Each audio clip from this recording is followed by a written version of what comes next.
I believe that every woman has the wisdom within and knows her full authentic power. So I ask, are you working with or against your body? A question I ask myself on a regular basis.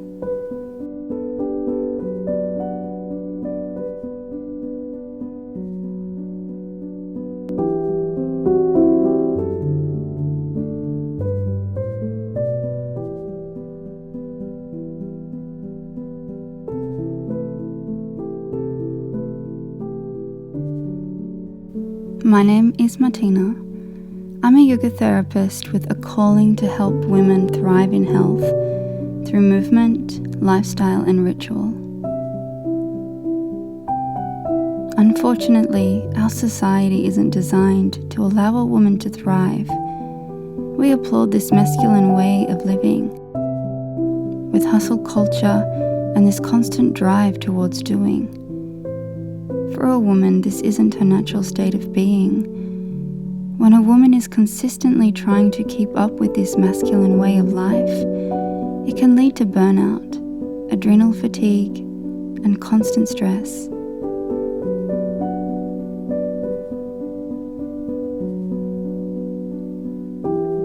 When we observe Mother Earth, we begin to see the many different cycles. Just like Mother Nature, a woman is a cyclic being.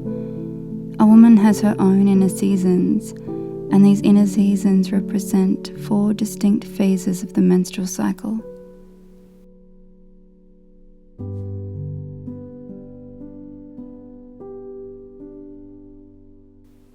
Let's start at the beginning.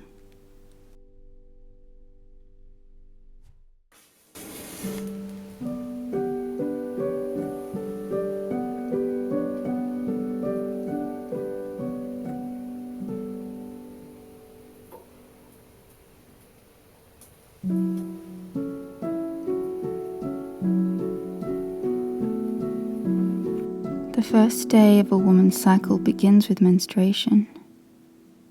When her blood begins, or even a few days before, she transitions into her season of inner winter.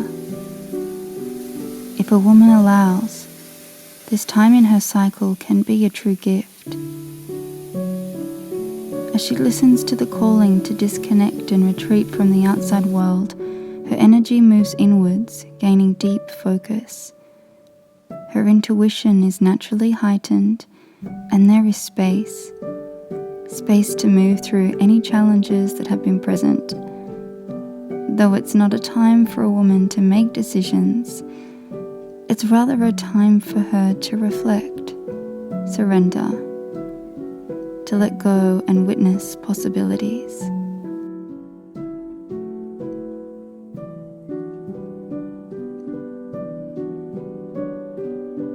Her physical body tends to feel somewhat sensitive. She experiences a decrease in energy and perhaps an achy body or cramps. Her body is working hard, contracting to shed the endometrium, so it makes sense that she wouldn't feel her best. During menstruation, a woman is experiencing a physical, mental, emotional, and spiritual cleanse. It's deep work and it's not always easy. It's really important for a woman's well-being to give herself permission to slow down and rest as much as she can. It can feel foreign and maybe even a challenge. Her anxious mind might take over and the burning guilt that she should be productive may arise. It has been ingrained within her to keep doing, to take action. It may help to remember that inner winter is powerful work that is far beyond to-do lists.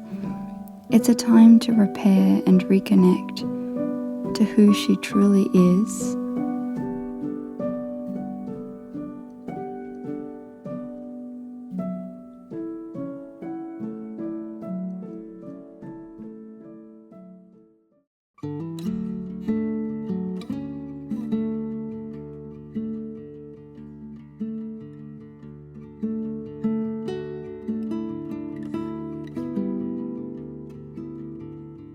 As a woman's blood comes to an end around day 6, she begins to move into the next phase of inner spring. Inner spring represents rebirth. It's the time a woman begins to feel her energy regaining. There is a desire to connect with the world once again as she rediscovers her sense of identity.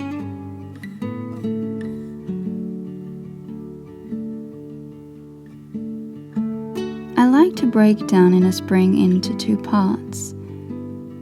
After the death of winter, early spring is the slow reawakening. It's easy to feel the excitement of spring and jump into life full steam ahead. However, if she re-enters too prematurely, she can find herself feeling burnt out in the early stages of her cycle. Protecting her energy may include brainstorming and finding time to be playful and creative within her work, home, and any goals she may have. Inner spring is a great time to start new projects and make plans in alignment with the rest of her cycle. But just like a new seedling, a woman can feel vulnerable and tender.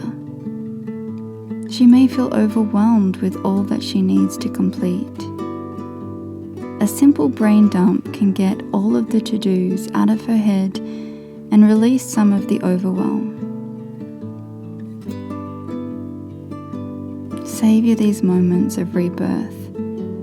There is still time to plan and start projects in the days ahead.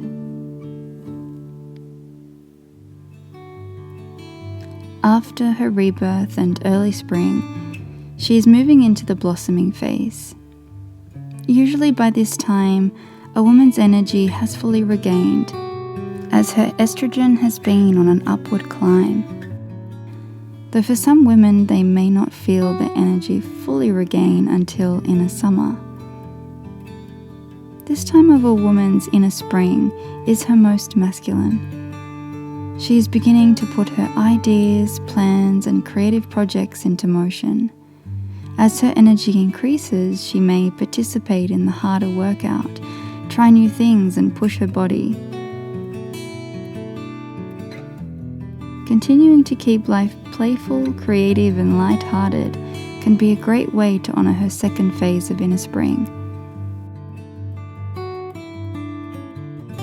If all is in alignment, she feels a sense of ease, drive, and purpose. She is a queen, in full control of her kingdom. A woman's inner summer is where ovulation takes place around day 13. She has come into full bloom, and it's likely she will feel her most attractive and sensual. This is a true celebration of who she is. Inner summer is a doing part of her cycle, but unlike spring, where it's more masculine and self-focused, inner summer is an outward energy, focusing on building and nurturing relationships. It feels as if there is an abundance of love to give, and she naturally wants to nurture others. A woman can really shine socially and in her work. It is important, though, for a woman to also give and nurture herself during this time of her cycle, prioritizing moments of pleasure and being open to receive. Continuing to listen to her body, for if she takes on too much, it will likely leave her overheated and burnt out.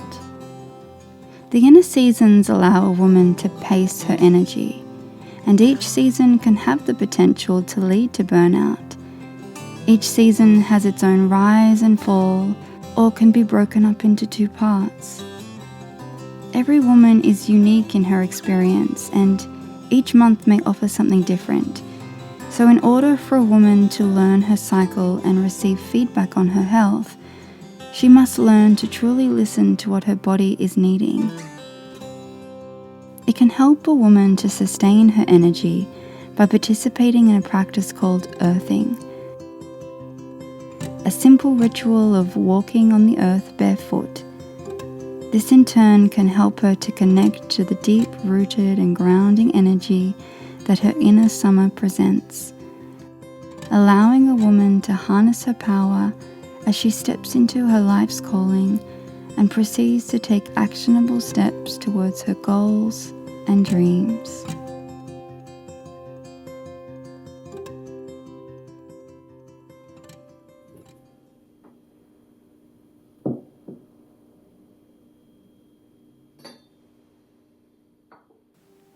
After a woman has reached her peak, the transition into autumn around day 21 begins.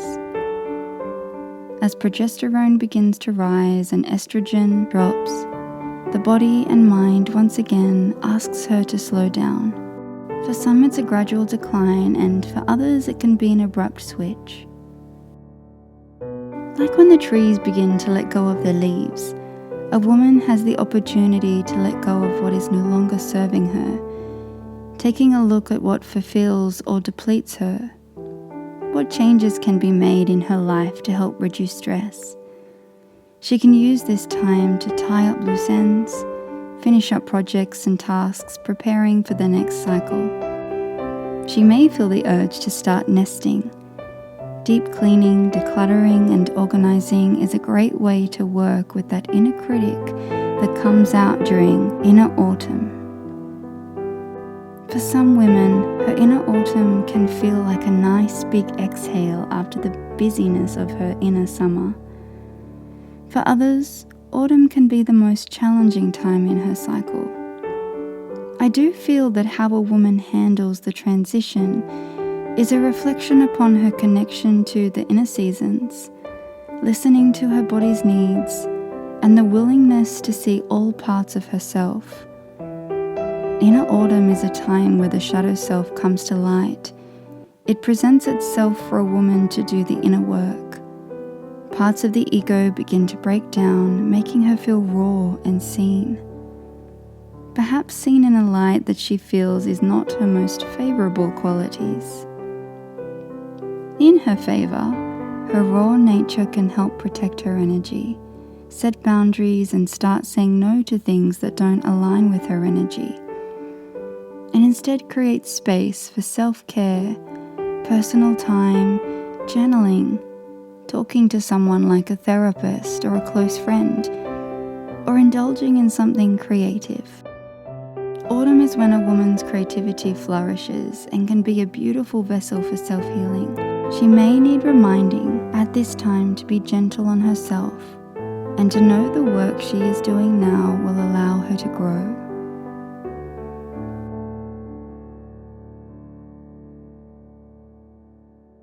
My wish for women is a change around the paradigm of a woman's cycle and inner seasons.